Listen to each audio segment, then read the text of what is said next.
Alright, so welcome back to the channel, ladies and gentlemen. Today I'm going to talk about foreigners fleeing this country again, like back in 2019 December. Remember when we saw the videos of people falling down on the streets and people being welded into their apartments, and a big chunk of foreigners left China. We are seeing this fleeing foreigners again. Why? Because of the lockdown in Shanghai. If you don't know what I'm speaking, you are living under a rock, but let me quickly educate you what I'm talking about. So Shanghai is under a severe lockdown. It was supposed to be 3 days. It went longer, and there's whispers it's going to be a month and longer. Now, what happens is, once a city has severe cases here in China, the governments literally isolate those cities because they don't want this virus to spread, this new variant, to spread throughout China, because it's just going to be way more worse. Okay? Now we see videos of cats being zipped in bags and dogs being executed, which I don't agree with. I'm literally against that. But we see videos of people screaming from building apartments or from their apartments in the buildings. We see horrible videos pushed by Western mainstream media. I mean, Russell Brand spoke about this on his channel with 5.5 million people. People are pushing this fear into the West, of showing them, listen, see, we were right. Look what China is doing now. This is inhumane. This is madness. Again, I don't agree with the dog execution thing. And also, I do think Shanghai government could have prepared for such a disaster better. I mean, 2 years in this virus, I felt they could have prepared better. But again, I also want to add, we're talking about a city with 25 million people in it, folks. 25 million people. This is a huge... to handle that amount of people is a huge task. Anyway, so now we have foreigners that are leaving the city and surrounding cities and parts of China, for God's sake. I literally just got off the phone with another South African, very sharp, super smart, legit guy, but he just had enough. He want to go home because of this nonsense, and he want to start his new career, his new life, which is absolutely fine. But a lot of foreigners are fleeing the country because of fear. Again, when they left back in 2019, a lot of these foreigners went into the Western world, and they even emailed me and said, we made a mistake, because now in China you guys are living 2 years virus-free, basically. And we are suffering here. People are dying. The same thing is going to happen now. Listen, it's not a fun thing that's happening in Shanghai right now, but I get it. So on this channel, I'm not going to go into politics, but I'm going to raise a few points. I will do an in-depth video talking to people with inside Shanghai, some people that speaks positive stuff about the COVID zero policy and people that speaks negative. Because, ladies and gentlemen, there are a huge gap. It's so difficult to understand, because a huge chunk says they support it and they are okay. A huge chunk says it's horrible, they don't have this, they don't have that, they're gonna die, they want to run.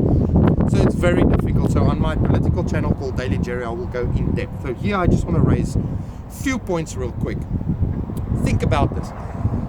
Let me explain. If there's COVID inside cities here in China, China literally isolates that city, because if that virus goes throughout China, it's going to be severe. It's going to be crazy. Okay? It's going to be crazy. And we don't know if this virus can mutate into a more powerful thing than what it is now. You know what I mean? So China really cares about the elderly, the people's lives, and the rest of China and the rest of the world. So by the way, because think about this, we see inflation spreading around the world. I mean, England is on 7% right now, and that's just England. There's a bunch of countries that's got a huge inflation rocket going up. People suffering, their lives are suffering because of the war between Ukraine and Russia, right? So China is taking this thing serious. They literally locked down that city because the world can't afford. They can't afford another huge new variant that's spreading around the world, right? China is just very cautious here. And what China is doing is they say, people, you need to follow. We need to go through this thing together. It's going to be hard. It's going to be tough. But if we do it together, The world will be okay. China will be okay. You will be okay. Bear with us. But these foreigners that live in this westernized mindset within inside Shanghai, because I heard some of these foreigners demand they need their Coke. They need hot dogs to eat. they need Burger King to eat, to survive. That's not called surviving, that is privilege. Okay? Shanghai government is giving out aid, which they try to control the best they can. They are really trying to fix the issue first before people get into trouble, because let me tell you now, there's gonna be government officials in trouble. Beijing government won't let this slide, okay? But first they need to control the situation, help the people, get this virus under control before they take action. But now is the best time for the Western mainstream media and all these channels that talks about China to make their clicks on the internet and build this fear into you, okay? Because China government is now only trying to help the people, to get things under control, right?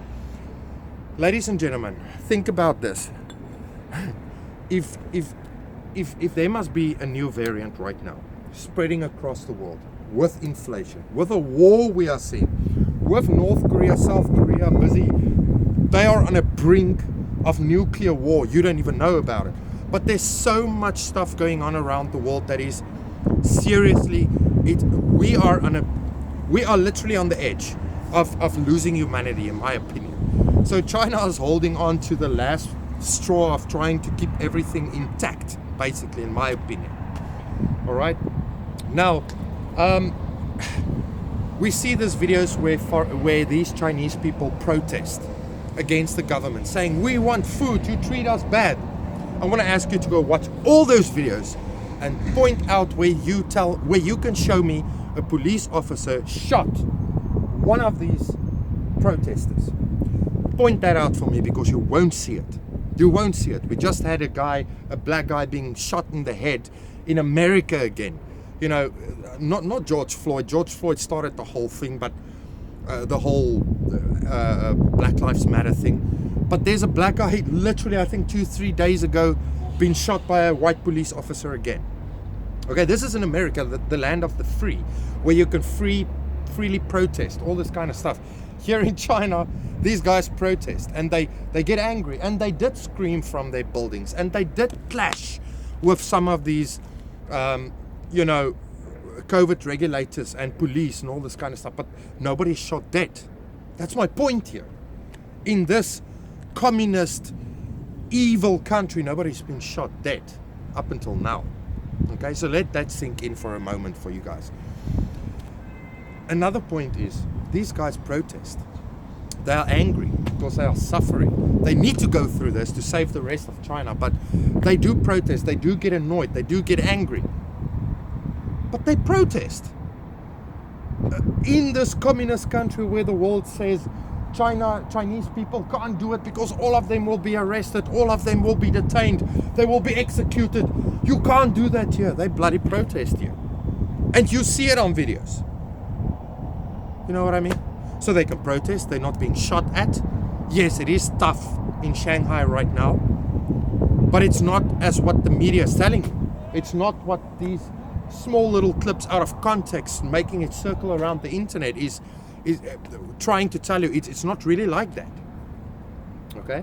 Here in Qingdao, we are still going through a lot of strict rules, but we are out of lockdown, ladies and gentlemen. We are doing fine. And I believe Shanghai is going to be fine real soon. But we are losing these foreigners because they are fleeing, because they fell hook, line and sinker for this propaganda bullshit again. They run. But I think it's a good thing, because this is how we filter the real people that want to stand with China, that's willing to go through trouble with China, from the guys that's just here for fun and games, right? So for me, it's a good thing. Some of these foreigners must leave if they want to leave. They must leave. If this is too much for them, I don't speak bad about them. I get it. It is tiring, even for me, to jump through these hoops, but I like to do it because it makes me a better person. But another guy, I get it if it's too much for them. And I admit, there's a lot of rules. It's really harder than what you guys think it is. It's holy moly. if you don't stay on top of these rules, ladies and gentlemen, you miss one step and you need to start over again, or there's issues here and issues there. It is really not easy, okay? But for me, it keeps me on my toes. It makes me a better person. But I get it if these people want to leave. But I also want to add, there are bad foreigners here. So this will filter these bad foreigners and keep the real guys that want to stay with China, with their families, that believe in this country, that believe in this system, that believe in Shanghai, that believe in everything, that will stay in this country. So that is my take on this. I said I don't want to go political, and I know the wind is bothering you guys. It's spring here in Qingdao. The wind is crazy, so I'm going to end the video now. All I want to say is, Shanghai, stay strong. You will be okay. People don't believe everything you see. Those videos are real, but they take it out of context. That's all I want to say. And let's just hold our hands together. Shanghai, I bet you know, in 2 months it's going to be a thriving city. Remember my words, ladies and gentlemen. And some of these people that run away now will be emailing me again and tell me, Jerry, we made a mistake. How can we get back into China? I just want to say, there are foreigners fleeing. I think some of them do it just because they are tired. Some of them do it for the wrong reasons, because they fell hook, line and sinker for propaganda again and bullshit. But it's a good and a bad thing. That's all I have to say. If you want to see the in-depth political thing, go to Daily Jerry, because I'm going to do a serious thing over there. Thank you for watching, and I'll see you in another video. Bye.